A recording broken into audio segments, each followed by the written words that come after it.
take a look at whether these CPFs or community policing forums are adequately resourced, whether it be anything from, from materials to equipment to sufficient support from police as well. Cybersecurity advisor Andy Mashaile, who is also a former Gauteng Community Policing Forum Board Chair, joins us now. Andy, thank you so much for the time. Really appreciate it this morning. I guess one could talk about whether they get enough support, but it's clear that they don't, right? Community policing forums do not get enough support. So where exactly are things going to lie for them in the future? Arabile, my brother, good morning to you and the Heavyweight Champion Show viewers this day. Yes, it is quite correct that the community policing fora in Gauteng and nationally are not getting, one, the necessary support from their local police stations. Two, they are not getting enough support in terms of resources from the formerly Office of Department of Community Safety. What am I talking about, Arabile? Your cell phones, your airtime to report crime to your local police station. Two, quick response based on cooperation between the police in the sector vehicle and the patrollers in the other end of the communities. This is where one looks at the ability of police department ensuring that, amongst other things, Arabile, you begin to use the drones from your local police station to give support to the patrollers in a specific sector, in a specific community, in a specific policing district and province of the 9 provinces in South Africa. I mean, some would say that also, and look, I'm not advocating for violence here, any kind of weapons as well, but how can CPFs deter crime without a forcible means to do so? Because the assailants themselves may have a forcible way to do so. So is it helpful to have them without those sort of methods and means?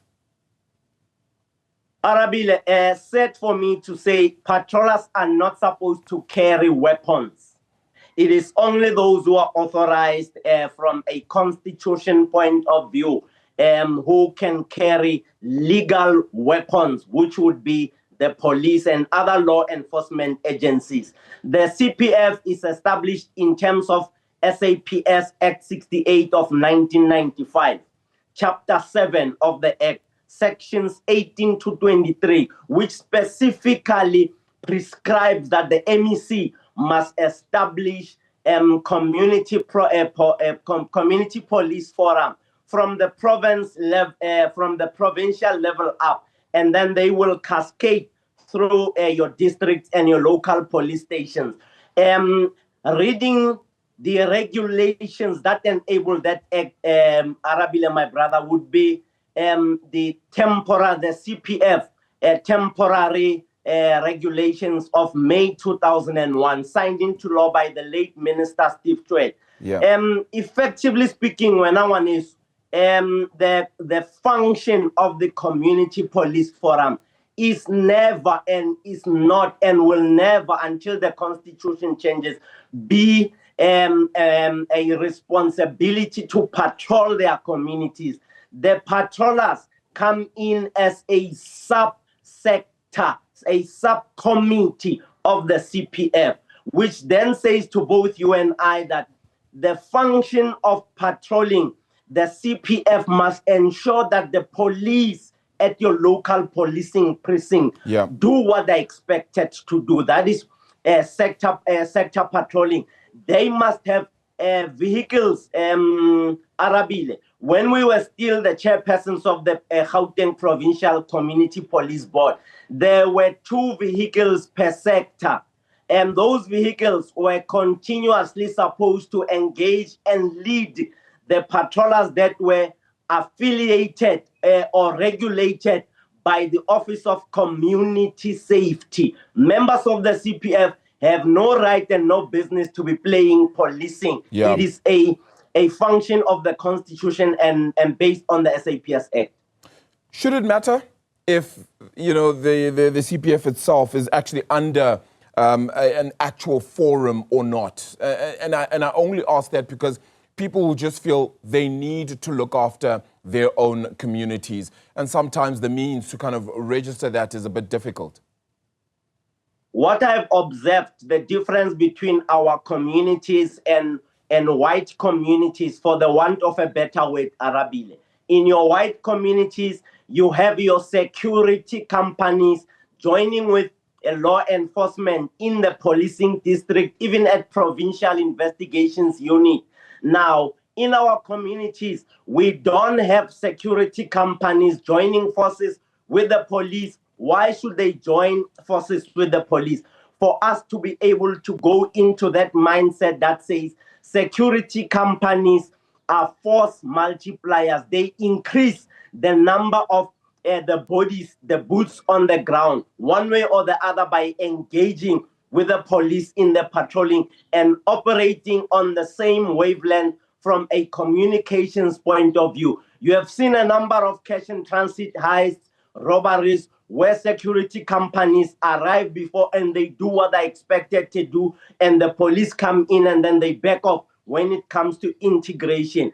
The communities are left on their own when it comes to patrolling at night. In our community where I was born and bred, you only realize that there are young men and old men joining forces, buying torches for themselves and reflectors, trying to combat crime. When I pay my own community a visit where I was born and bred, the sound of gunfire suggests to me that we need to do better as one South Africa, two law enforcement agencies, three as the Minister of Police.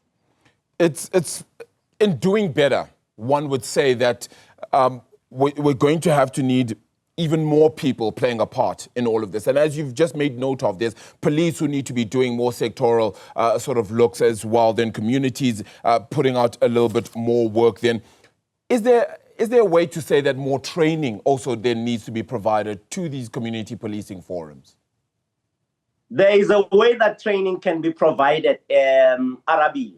The same patrollers, which are a subcommittee of your community policing forum, the community and the police in a forum. You have a situation where that subcommittee can be trained, basically just like the wardens, to ensure that crime is being prevented. Where crime cannot be prevented, crime is combated, working hand in glove with the patrollers. Now, from an intelligence point of view or information gathering between themselves and your investigations department, Arabile, my brother, there is a serious need for the communities. I'm going to focus my attention on the patrollers. They definitely need to be trained.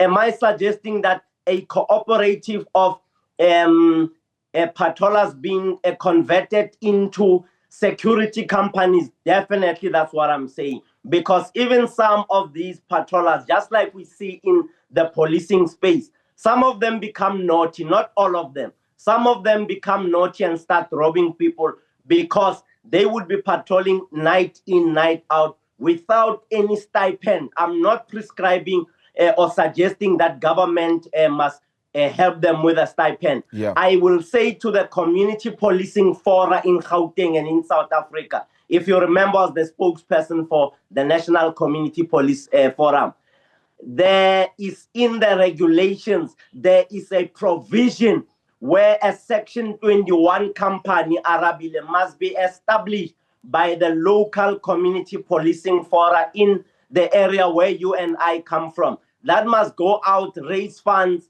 then ensure that we send the patrollers on a training. And this is the job of the community policing fora. Yes. Remember, the station commander at station level is a member of the executive committee of the community police forum. So the station commander, from a performance point of view, we have a responsibility to ensure that we hold him to account when it comes to your day-to-day crimes.